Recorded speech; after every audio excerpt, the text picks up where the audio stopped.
اچھا احمد بلال صوفی صاحب، آپ نے ایک آرٹیکل لکھا تھا ڈان میں جی اکھنڈ بھارت کے حوالے سے، کہ اس انٹرنیشنل لاء کے تحت آپ اس کو کیسے دیکھتے ہیں؟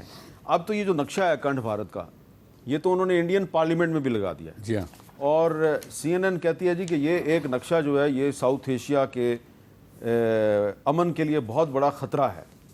تو یہ بتائیں کہ، اور میں چاہتا ہوں کہ میں آپ کو سنوا بھی دوں کہ آر ایس ایس جو کہ بی جے پی کی اتحادی ہے، تو آر ایس ایس کے جو سربراہ ہیں وہ کیا کہہ رہے ہیں اکھنڈ بھارت کے بارے میں. اچھا، اب یہ آر ایس ایس کے سربراہ جو ہیں وہ ایک نوجوان کو کہہ رہے ہیں کہ تمہارے جو بزرگ ہیں ان کی ریٹائرمنٹ سے پہلے اکھنڈ بھارت بن جائے گا.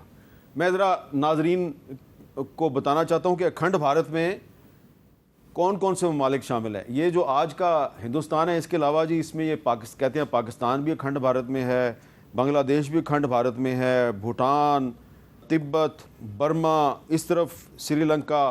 تو یہ سارا کہتے ہیں جی یہ پورا گریٹر انڈیا ہے. تو مجھے یہ بتائیں کہ پارلیمنٹ کے اندر انہوں نے لگا دیا ہے اکھنڈ بھارت کا میپ، تو اس پر ساری دنیا خاموش ہے کیوں؟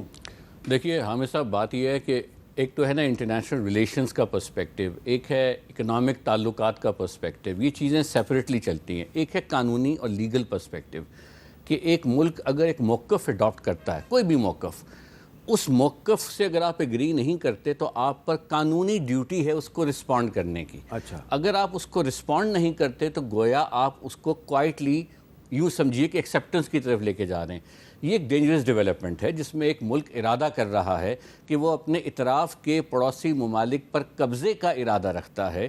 ان کا ٹائٹل وہ خود افغانستان بھی ہے. افغانستان بھی ہے. میں یہ عرض کر رہا ہوں، افغانستان جو ممالک کا آپ نے نام لیا، وہ کہہ رہا ہے یہ گریٹر بھارت جو ہے اس میں ہم یہ تصور کرتے ہیں کہ یہ ہمارا حصہ بن جائے گا. سو بیسیکلی لیگل فارمولیشن کیا ہے کہ Bharat wants to claim title of all the neighbouring countries. This is a very serious development under international law. It is a very serious posturing. اس پاسچرنگ کا جواب دینا بے حد ضروری ہے، حکومتی سطح پر بھی، سیاسی پولیٹیکل پارٹیز کو بھی، اور کسی اور کو بھی. کیونکہ اگر آپ یہ نہیں دیں گے تو آپ گویا اس پوزیشن کو ایکسیپٹ کرنے کی طرف جا رہے ہیں، جو کہ بالکل غلط ہے. پاکستان نے اس کا جواب دیا، فارن آفس کے تھرو جواب دیا گیا. جب انہوں نے نقشہ جس کا آپ نے ذکر کیا اپنی پارلیمنٹ میں آویزاں کیا، تو اس پہ بنگلہ دیش، نیپال، سب ملکوں نے کیوں کیا؟ کیونکہ بین الاقوامی قانون کی وائلیشن ہے. یو این چارٹر یہ کہتا ہے کہ 1947 کے بعد سرحدیں جو ہیں ان کو تبدیل نہیں کیا جائے گا زور بازو. جو سرحدیں جو ہیں کشمیر اور فلسطین کے علاوہ باقی تمام سرحدیں فائنلٹی اٹین کر گئی ہیں. اب کوئی شخص دوسرے ملک پہ قبضہ نہیں کرے گا.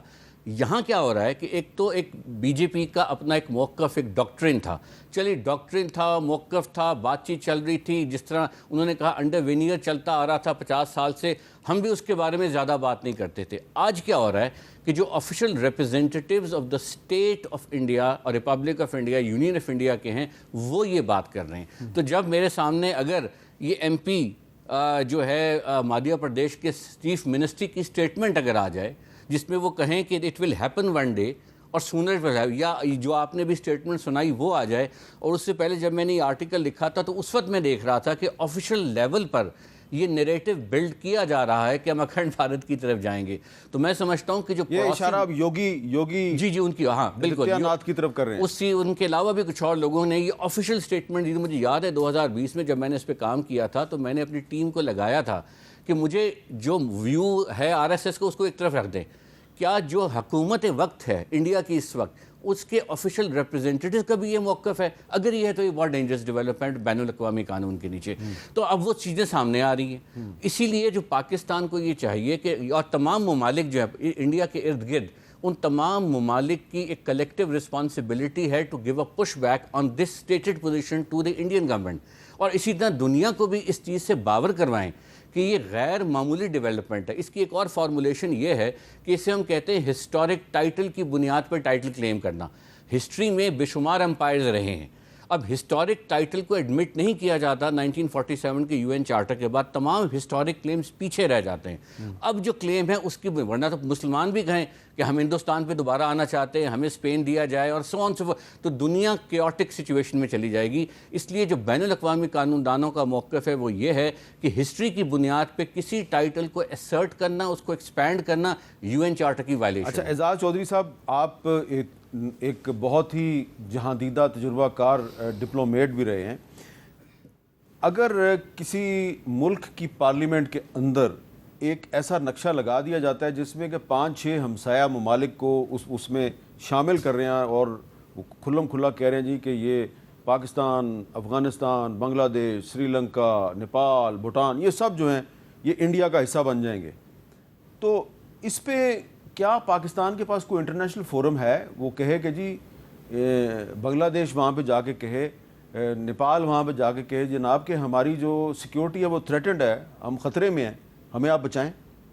میرے خیال میں بالکل، ایک تو بین الاقوامی قوانین کا حوالہ دیا انہوں نے، دوسرا سفارتی محاذ پر بھی آپ کو بالکل اعتراض کرنا چاہیے، اقوام متحدہ کے اندر کرنا چاہیے۔ وہ علیحدہ بات ہے کہ اقوام متحدہ کی اپنی کوئی خاص اب ریلیونس اس طرح نہیں رہی کہ وہ کچھ کر سکے، لیکن ان بین الاقوامی قوانین میں بہرحال وہ ایک ریپوزیٹری ہے اس ساری قوانین کی، تو ڈپلومیٹک پروٹیسٹ تو بہرحال بنتی ہے، اور میرے خیال میں کوآرڈینیٹ کیا جا سکتا ہے with the other countries that have been, خاص طور پہ وہ کنٹریز جن کے بارے میں مودی صاحب کہتے ہیں عرب نسل کے، جو کہ مودی صاحب کے گلے میں بہت بڑے بڑے ہار بھی ڈالتے ہیں، ان کو بتایا جائے کہ ٹھیک ہے بھئی آپ دوستی رکھیں ان سے، لیکن یہ آپ کے بارے میں یہ کہہ رہے ہیں۔ جی ہاں بالکل، اصل میں جو ہمارے عرب بھائی ہیں وہ بہت ہی پریگمیٹک ہو گئے ہیں، اور اگر آپ کو یاد ہوگا تو غزہ کے اس واقعے سے پہلے بھی عرب اسرائیلی نارملائزیشن ایک مومنٹم پکڑ رہی تھی، اور India Middle East Europe corridor کی بات ہو رہی تھی، انڈیا اسرائیل US UAE I2 U2 کی بات ہو رہی تھی، تو اس وقت تو ہندوستان کی جو تجارت اور سرمایہ کاری کی جو چمک ہے اس میں سارے ہمارے عرب بھائی بھی جو ہے ہوئے، لیکن یہ اب جب یہ واقعہ ہوا ہے، جو یہ بات کہی گئی ہے، یہ عربوں تک پہنچنی چاہیے اور ان کو اندازہ ہونا چاہیے کہ ان کے متعلق یہ سوچ کیا رکھتے ہیں۔ مطلب ان کا یہ ہے کہ آج سے کئی برس 100 سال پہلے جو عرب یہاں پہ آئے تھے وہ گھس بیٹیے ہیں، اور ان کو ہم نے مار کر یا جس طرح بھی ہو سکتا ہے نکالنا ہے، اور آلریڈی ہو گیا ہوا ہے۔ آلریڈی آپ نے دیکھا کہ مسلمانوں کی حالت بڑی تشویشناک ہے، میں سمجھتا ہوں کہ کرسچنز کی حالت بھی بڑی تشویشناک ہے، اسپیشلی ناردرن انڈیا میں۔ اس کو جی ہم کہتے ہیں انٹینٹ آف جینوسائیڈ، جینوسائیڈ کی انٹینٹ کرنا، اور جینوسائیڈ کی تمام لوازم، اس وقت تو ساری توجہ چونکہ اسرائیل کے اوپر ہے اور ICJ بھی اس پہ فوکس کر رہی ہے، لیکن ہندوستان اس سے زیادہ دور نہیں ہے۔ اگر آپ بہت ساری ایسی بین الاقوامی تنظیمیں ہیں جنہوں نے اشارے دیے ہیں کہ یہ اس طرف چل رہا ہے، خود ہندوستان میں اگر آپ کانگریس کی اور دوسری اپوزیشن پارٹیز کی سٹیٹمنٹ سنیں اس میں بھی بہت مواد ہے، وہ یہ بتاتے ہیں کہ یہ کدھر جا رہے ہیں، کیونکہ الٹیمیٹلی 2 فالٹ لائنز ایسی ہیں جو انڈیا کے لیے بہت ہی مستقبل قریب میں مشکل کا پیش آ سکتی۔ ایک تو یہ مائنورٹیز کے خلاف جو کر رہے ہیں، کیونکہ آپ تقریباً 200 ملین مسلمان اور اتنے ہی دالیت 400-500 کو اپنے ملک کے خلاف بنا رہے ہیں، اور وہ کموشن مجھے اندر ہوتی نظر آ رہی ہے۔ دوسری فالٹ لائن نارتھ ساؤتھ کی، اور میں نے اس کے اوپر لکھا بھی ہے کیونکہ میری خود بات ہوئی ہے سدرن اسٹیٹ کے لوگوں کے ساتھ، اور وہ یہ کہہ رہے ہیں کہ بھائی کما ہم رہے ہیں اور یہ سپینڈ سارا ہندی بیلٹ پہ کر رہے ہیں، تو یہ بھی ایک فالٹ لائن ہے۔ تو اس لیے یہ نہیں کہا جا سکتا کہ یہ اکھنڈ بھارت جو ہے وہ اتنی آسانی سے بن جائے گا۔ یہ پہلا جو مرحلہ تھا 19 اپریل کو انڈیا میں جو الیکشن کا پہلا مرحلہ ہے، اس میں جو ساؤتھ کی جو سٹیٹس ہیں، تامل ناڈو ہے، کرناٹک، آندھرا پردیش، کیرالہ، تلنگانہ، یہاں پہ BJP کو زیادہ سیٹیں نہیں ملی۔ نہیں ملی جی، نہیں ملی، اور ابھی بھی ان کو یہی تاثر مل رہا ہے، اور انہوں نے یہی لگ رہا ہے، اور یہ اگر الیکشنز میں نہ ملا، ان کو کوئی جگہ نہ ملی اس کے اندر، تو وہ ثابت ہو جائے گا۔